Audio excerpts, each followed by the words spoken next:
So good morning to you all. It's always interesting to do these presentations from home while you actually want to be somewhere. Hey, is my screen gone?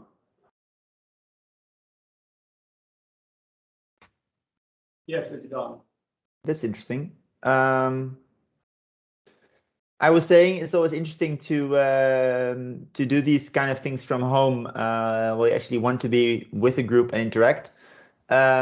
What I'm going to talk about, what Ike asked me to talk about, is the critical metal demand of a Dutch renewable energy system. So we're working on everything and working very hard, of course, to achieve our climate goals. But there are lots of materials, and especially critical materials, required for that.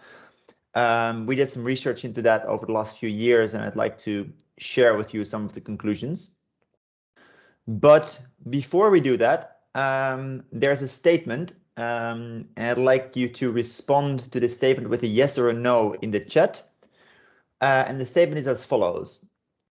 A global shift from fossil-based to renewable electricity production, mind electricity production, is possible in the next 29 years. Yes or no? And I'm curious for your thoughts. So I see 5, 6 responses now. I'll wait for a few more. Most of the people say yes. All right, we'll leave it here then. I'm going to take you through the story of critical metals and how that is actually influencing how that can influence and is influencing already right now the transition to a renewable energy system. And I'm curious for your thoughts about this statement at the end of the presentation.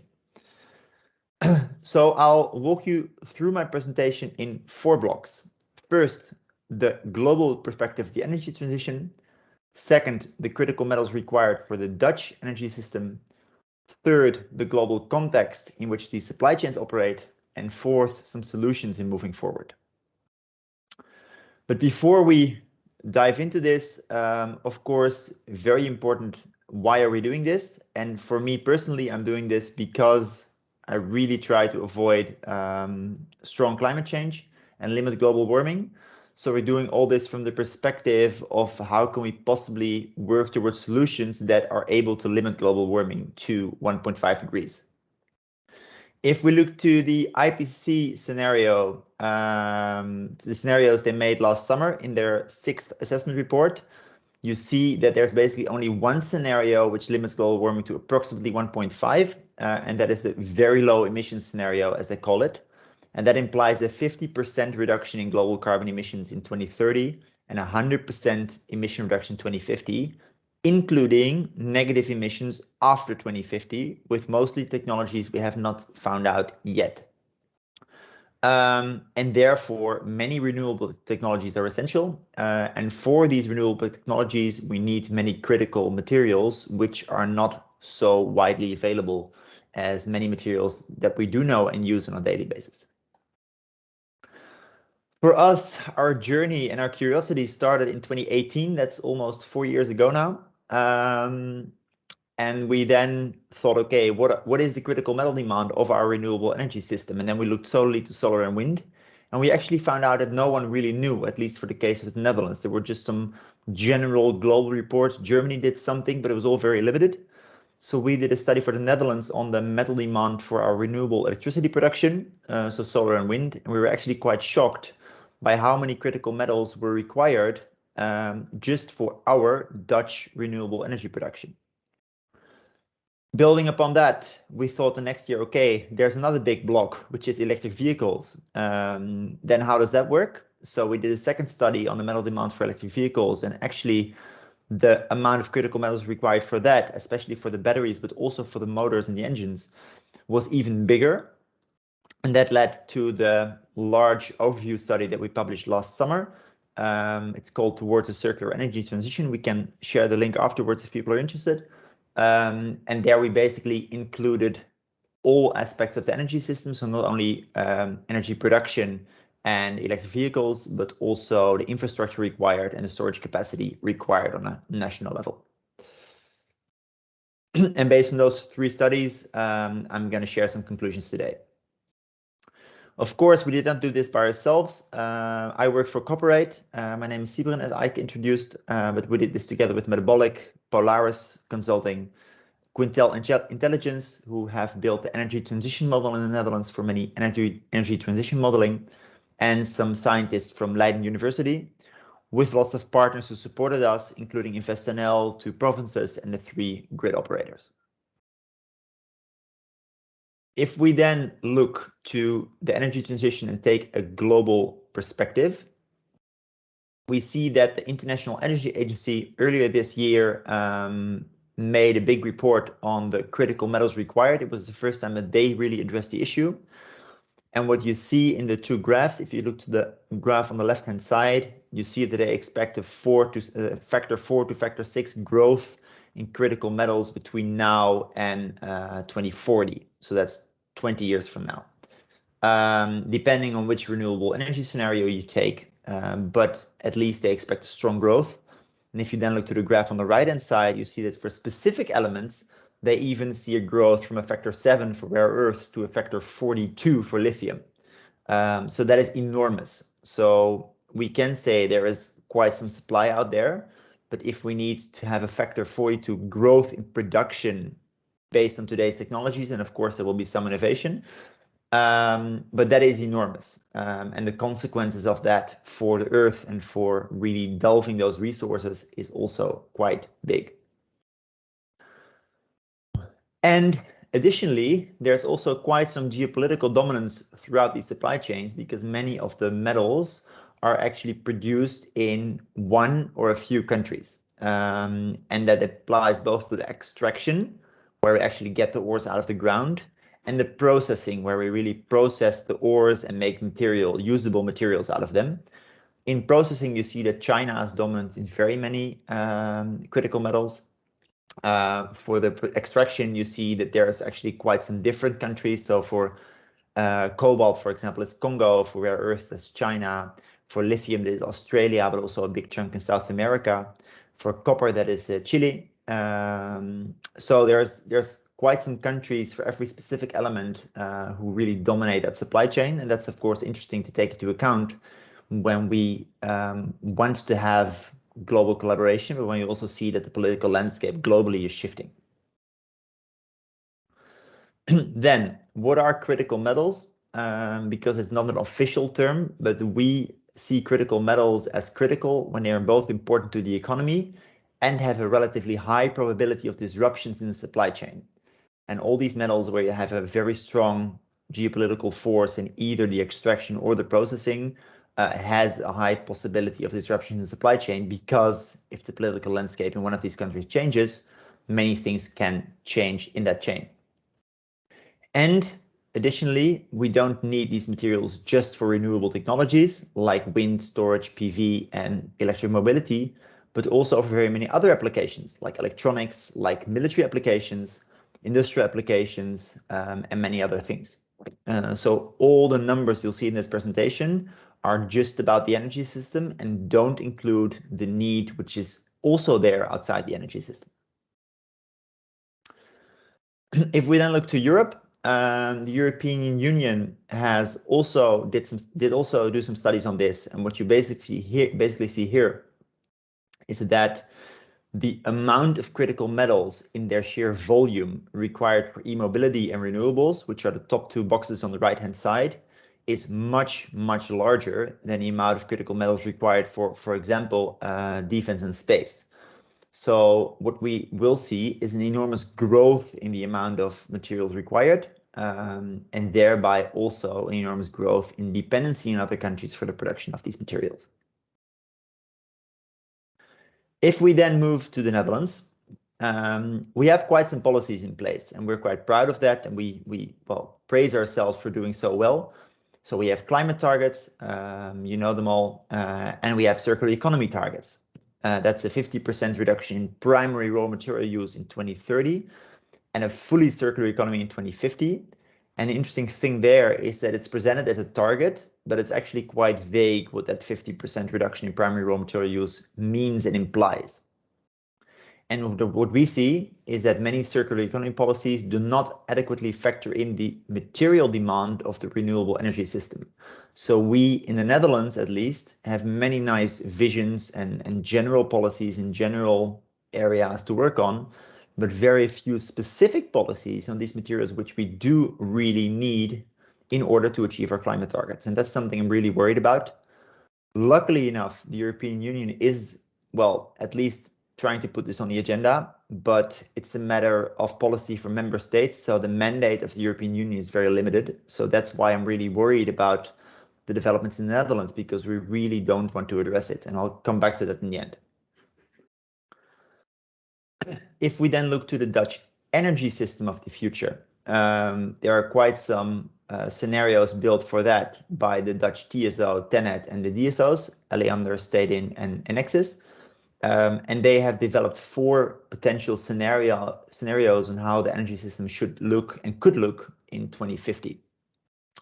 And these scenarios are so-called realistic extremes, which means that they are like corner flags, and most likely the future energy system will be somewhere in between those points.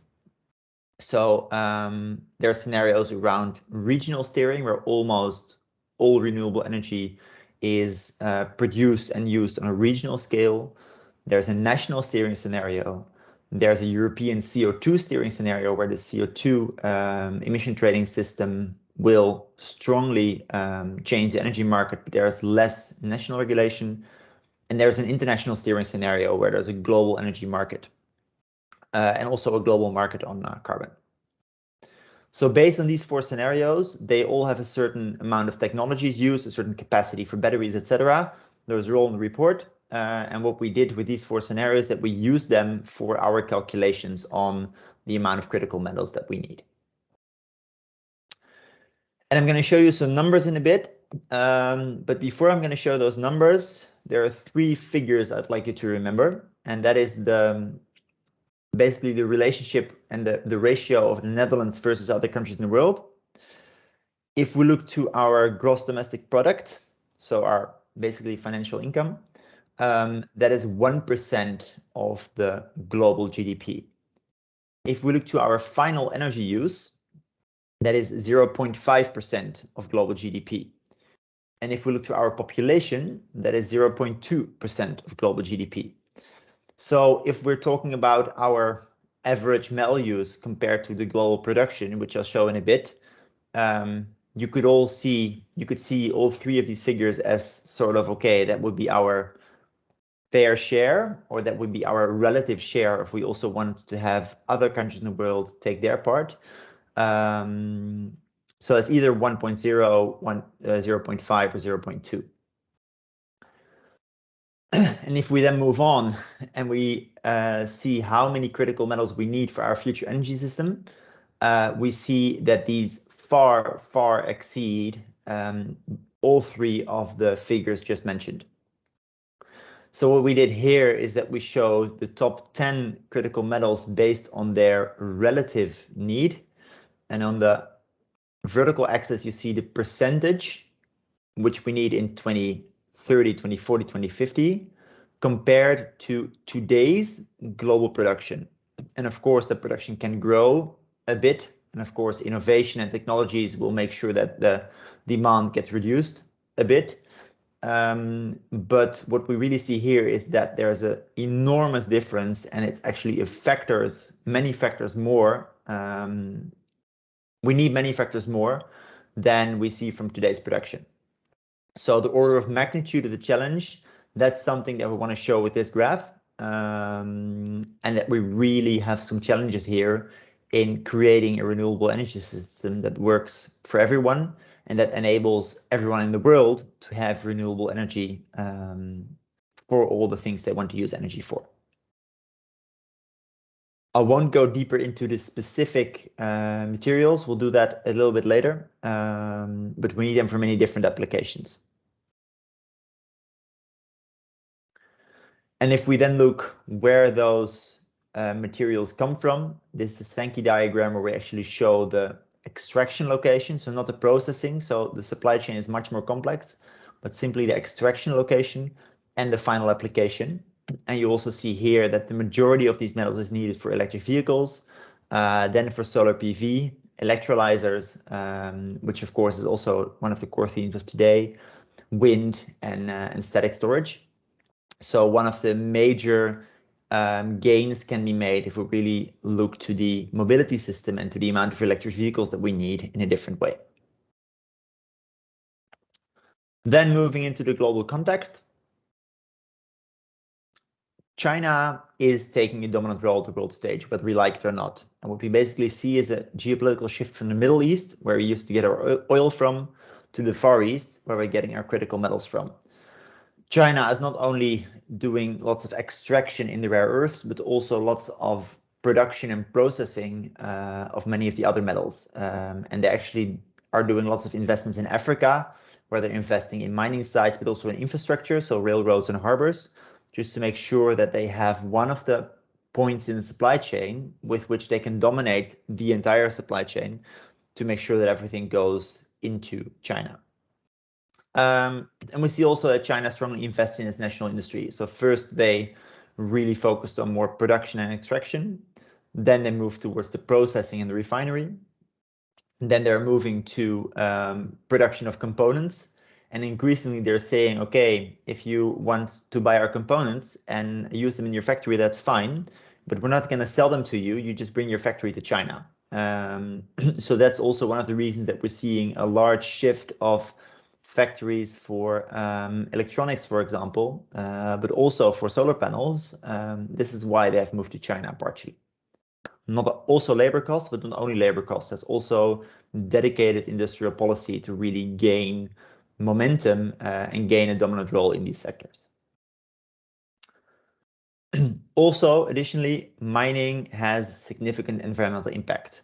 We see changes in land use, degradation of ecosystems, loss in biodiversity, and quite often pollution during production. And mining can also lead to social impact, especially in hand mining and artisanal mining in Africa, especially in Congo. There have been quite some reports in newspapers around the world.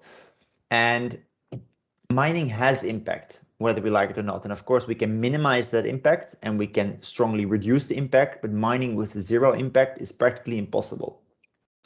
And what we really see is that the impact of mining, especially when it's easier to report news around the globe, is a risk for consumer acceptance. And what I personally find fascinating is that for clean and renewable energy, we look to the supply chain when we write newspaper articles about how dirty that supply chain is. But we don't write about the supply chain of fossil fuels, which is quite often also dirty. If you look to coal mining, for example, there's also lots of village displacements taking place for coal mining in South America. But no one ever writes about that because we've already identified that fossil fuel as non-desirable. So it's not worth anymore looking into the supply chain. But by doing so for renewable technologies, I think that really is a risk because they might become undesired and therefore reduce the climate impact, which we really need to tackle climate change. And lastly, the complexity of supply chains. What you see here is a visualization which is from one of our researchers from Benjamin Sprecher. He made this in his work for the United States Army. And what you see here is a supply chain of a cadmium tellurium solar panel. And this is only one part of the supply chain. So you see all these hundreds of partners in dozens of countries for the production of one single product.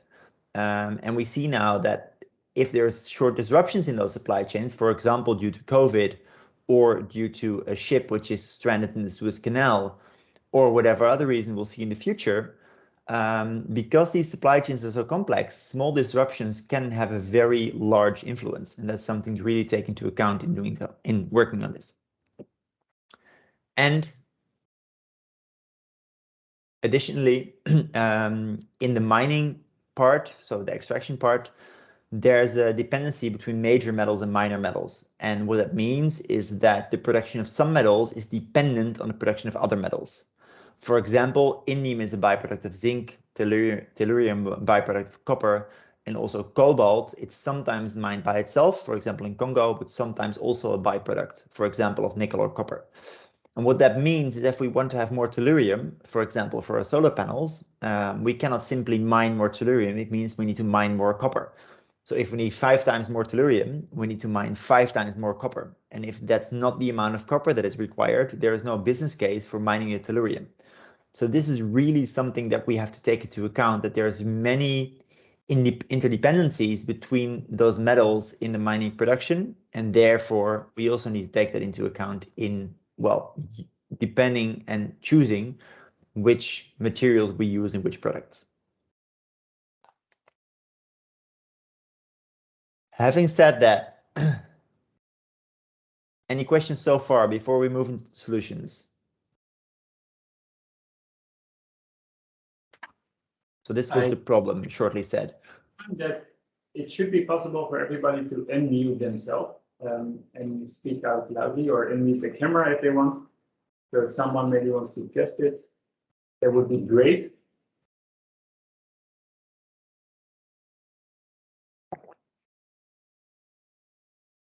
If not, I think that's Sybren, you can. All right, then I'll move to the solutions part, because it is definitely not hopeless, because there is very much we can do and very much we must do if we want to work on tackling climate change. And what we did is we drafted basically 4 circular scenarios, circular strategies, if you want, where we identified some solutions to work on. Firstly, rethink. So can we really work, especially in the Netherlands, this is all with a focus on the Netherlands, I should say, but can we work on large-scale energy reduction and redesigning the energy system from a material perspective? That, for example, means that we have more interconnection across country borders, and that means that we can really try to reduce the energy use if there's, for example, peak use in industry, to avoid having large-scale storage capacities in place. Second strategy is about reduce, and that is really, I think, what many experts today are working on, to shifting towards new technologies that contain less critical metals, which are out there, there are very many promising innovations in science, in universities, which we really need out there as soon as we can. But we also know that from a, well, scientific prototype towards large scale global acceptance and outroll, we need a decade at least. So we need these technologies now to make sure that they'll have an impact in a decade, because we have a large emission reduction challenge in the next 10 years. Third is about repair, refurbish, and repurpose, which is basically extending the life of products and parts. Right now, we're already seeing that many solar panels were installed 10, 12 years ago. We're getting them off the roofs, we're simply throwing them away. And we're also throwing away the critical metals which are in there, which can be very valuable if we would be able to take them out, which is also a challenge. But at least work, please, on extending the life of products and parts, because that really helps a lot in reducing our critical metal demand. And fourth, of course, also recycling, and making sure that we recover the raw materials at the end of a product life cycle. What we see in the Netherlands is that everyone works on recycling and finds that very, very fancy. But the first 3 strategies are very impactful as well and should really not be forgotten. If we look to these 4 circular strategies and the impact they have on the critical metal demand that I showed before, this is the combined graph where we see that taking place. And what you basically see here is that we need a combination of all 4 circular strategies to get this to work and to reduce our demand in such a way that it can significantly impact the transition that we have and the material need that we need for that. There's one interesting thing in there and here, and that is that the reduction scenario shows a large decrease in iridium, and the platina graph shows an increase in the same reduction scenario. And that is because we see a technology shift in electrolyzers from iridium-based electrolyzers to platinum-based electrolyzers.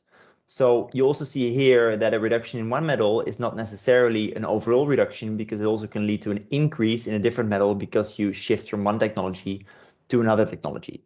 So also there, it's really important to take the systems perspective on what we need and what we can do. In order to work on this, there are 4 conditions which we think are important. First, setting up permanent monitoring and continuous knowledge development to really make sure that we know what's happening out there and that we can take it into account when making decisions.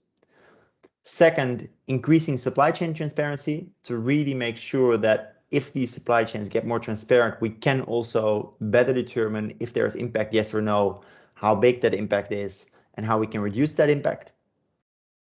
Third, a long-term industrial policy. That is, of course, also very challenging because the Netherlands isn't from the long-term vision, long-term policies, but we really need a long-term policy as a solid foundation for investment decisions, not only public, but especially private. And fourth, strengthening laws and regulations to enable and promote high quality reuse and also lifetime extension, etc., to make sure that the quality of products gets better and better, and therefore that we need less new products going into the future. Closing off, some typical responses that we've heard about our publication, and I'm curious for your thoughts here. Some people said, okay, this makes the energy transition far too complex, and we simply cannot take this into consideration because already it's so challenging to get this all done. Many other people said, okay, this is very, very interesting, but it's not our priority at the moment. So come back in 5 years. And thirdly, also a popular one, yeah, but we're the Netherlands, so we're really too small to change anything about this supply chain. And I think all 3 of these responses show how difficult it is to really grasp the magnitude of this issue and how fundamental it is, but also shows that we have lots of work to do to get this into decisions that we're making on a daily basis. And I'm really hopeful that the people who are gathered here today, with all the bright minds that we're having, are really possible to get this on the agenda, not simply by explaining the problem, but especially by getting the solutions out there. And I like to quote one of the Dutch comedians, who's, well, I think quite sharp always. And one of his quotes from a few years ago is that the problem with our world today is that everyone zooms in and no one zooms out. And what I would really like to invite you to, if we're working on these issues, try to avoid staying zoomed in too much on all the technical brilliant solutions we're working on, but really also try to zoom out and explain how this helps the bigger issue develop and solve. I'd like to keep it here. Thank you so much, Eike, and the rest. No, thank you, Sybren. I think it's a very interesting story, and I really enjoyed all the content that you shared with us. To give people some time to, maybe you can just raise your hand, or I'm also fine if you just unmute yourself and introduce yourself. But to give you some time, I will start with the first question. So do you see a change in awareness? I saw some newspapers publishing this problem that we are extracting the earth basically by making the shift. But do you see from your field more happening in this direction? Good question. Yes, I do see more and more awareness growing. No, I do not yet see that awareness being translated into actual actions and policies. And often the awareness is phrased in a negative way, like, okay, we're geopolitically dependent, or nay, we're seeing mining impact and that should not be possible for our consumption because we already have this bad reputation based on our colonialism past. But that doesn't solve the issue. And what I find interesting, if we look to COP26 in Glasgow, we were all very pissed off about India and China blocking the statement from phasing out coal to phasing down coal. But one of the interesting things is that many countries in the global south wanted to have a statement in there about the destructing lifestyle of Western economies. that didn't even make it to the draft. So I think we're sometimes trying to be very moralistic, but like by not working on this, we're not solving climate change and we're not helping anyone. Yeah. And I think also the general audience is more concerned about whether or not they will get a windmill in their backyard, but they're not concerned about all the devastation that we are doing to extract, let's say, the neodymium for that windmill in other countries. So I think it's a very important topic to make people more aware about and bring it higher up into the agenda. Yep. Just quick check, are there any other questions from the broader audience? Or any thoughts about the statement after having heard the presentation? In the meantime, I have a second question. It's more a question towards you. So you already have a big group working on these reports and really trying to understand this problem for a more systematic view. Are there any additional views that you would look forward to add into the new report? So are there any specialisms that you are looking for to enrich the data in the reports that maybe some of the audience have? So are you looking for specific researchers, specific companies that can bring other views? Yeah, this is a good question. We've been asked by very many people after publishing the third report, okay, when will your fourth report come? And actually, I don't see myself as a technical specialist on these issues. So if anyone has questions on specific technologies, the answer is quite large. I really don't know the answer, but I consider myself a systems thinker and how to to see the connections between things in the bigger picture. And what our aim was is to put this on the agenda, not only from an urgency perspective, but also from a perspective, okay, what are the action perspectives that we have? I think there's not very much, we can look very much deeper into very many different specific technologies, but I think that's not going to solve the issue if we're zooming out. And that is the fact that we're simply not taking this into account in any way. And that's something that we're really trying to solve. We're really pushing very hard to get this on the agenda with policymakers, with industries, within the scientific community, but then from the systems perspective and not necessarily from the specific mining or supply chain or technology development perspective. And I think that's actually proving quite challenging. So I'd like to put my time in well, sharing our thoughts, findings, and perspectives, and not necessarily in diving deeper into one of the solutions. And I think you also would like other people to take the reports and also spread the words and make more, create, by doing it, more awareness about this topic. Because there's only so much you can do as a company yourself. Yeah, that's definitely true. And I hope that, well, that at least we can provide a framework or an agenda or like the bigger story for many of the people who are in this call and who are working on this on a daily basis to make sure that they're, or at least to better explain the meaning of their work.